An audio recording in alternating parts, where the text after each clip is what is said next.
here, the Day-to-Day Apologist. Welcome to my History of the Holidays, where, if you can't tell by my tacky sweater and this goofy-looking hat, we're going to be talking about Christmas. In fact, we're breaking it up into a 4-part series. So, if you're not following me, make sure you hit that subscribe button and that notification little bell button right underneath the subscribe, because it will notify you of all the videos I'll be posting.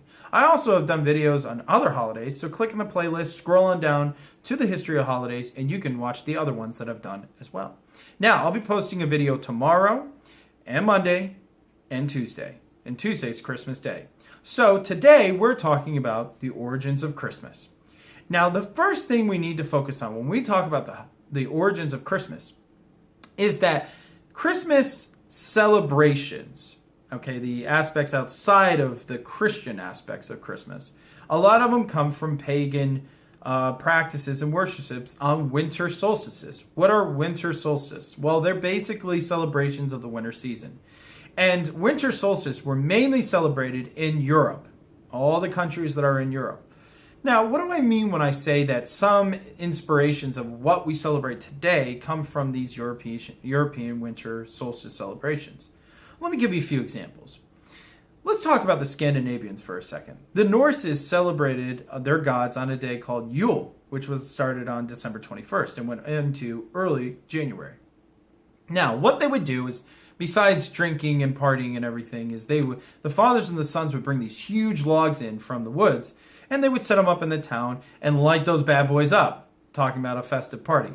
Now, these logs would burn to the most 12 days, and they would celebrate for as long as the logs burned.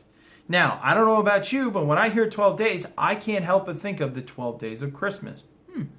Now, while the Scandinavians were having fun, the Germans, not so much. They worshipped a pagan god called Odin. That's right, the same Odin, if you've ever watched the Thor movies, except a lot less polite and a lot more vengeful. Because, in fact, they believed during nighttime, after they were celebrating their winter solstice, Odin would come down and judge the people in deciding on whether they were going to prosper or perish. So the people would hide inside at night, hoping that Odin would spare them. Wow, talk about a reason to stay indoors and hope that you are on the naughty list. Forget Santa's naughty list. Goodness. Now, the actual inspiration for Christmas comes originally from the Romans' worship of their winter solstice. Now, the Romans had a more lush and vibrant winter because, well, they're in a beautiful part of the world. And they celebrated a day called Saturnilla, which is a holiday in honor of Saturn, the god of agriculture. This holiday would last for multiple days, and usually they would shut down schools, government, and everything, and the people would just party.